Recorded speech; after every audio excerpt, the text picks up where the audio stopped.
विश्व मानवाधिकार दिवस पर शहर में अनेक आयोजन हुए। इसके तहत महिला पीजी महाविद्यालय में आयोजित कार्यक्रम में जय नारायण व्यास शिक्षण संस्थान के अधीन संचालित तीनों महाविद्यालयों की छात्राओं ने भाग लिया। कार्यक्रम की अध्यक्षता राजस्थान मानवाधिकार आयोग के अध्यक्ष पूर्व जस्टिस गोपाल कृष्ण व्यास ने की। विशिष्ट अतिथि डॉक्टर दिनेश गहलोत ने छात्राओं को संबोधित करते हुए कहा कि भारतीय संविधान अपने आरंभिक काल से मानवाधिकार का समर्थक और पोषक रहा है। सामाजिक न्याय की स्थापना करके भारत सरकार ने शासन प्रक्रिया में लोगों की साक्षात सहभागिता निर्धारित की है।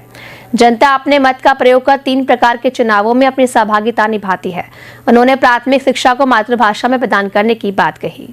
वहाँ चारों तरफ अच्छी अच्छी इंडस्ट्रीज लगी हुई है, मिठाई की बहुत बड़ी बड़ी फैक्ट्रीज लगी हुई है, लेकिन गंदा नाला चलता है, फिर भी पॉल्यूशन की उसको परमिशन मिल गई, इसको बंद की। तो ये सारी जो बातें हो रही हैं, ये मूल अधिकार हमारे मानवाधिकारों का हनन हो रहा है।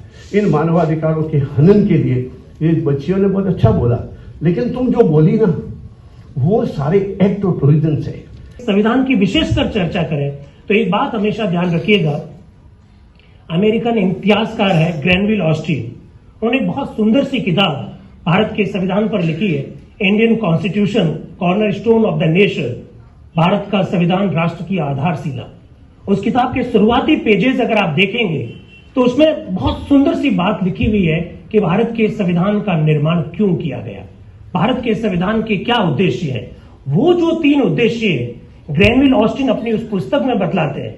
अगर उन 3 उद्देश्यों को हम लोग देखें और मानव अधिकारों के संदर्भ में 10 दिसंबर 1948 को जो घोषणा की गई, उस घोषणा की प्रियम्बल और 30 पॉइंट को देखें तो मुझे लगता है कि भारत के संविधान के वो जो 3 उद्देश्य है, उसी में ये सारे के सारे 30 बिंदु और उनकी प्रस्तावना समझ जाती है।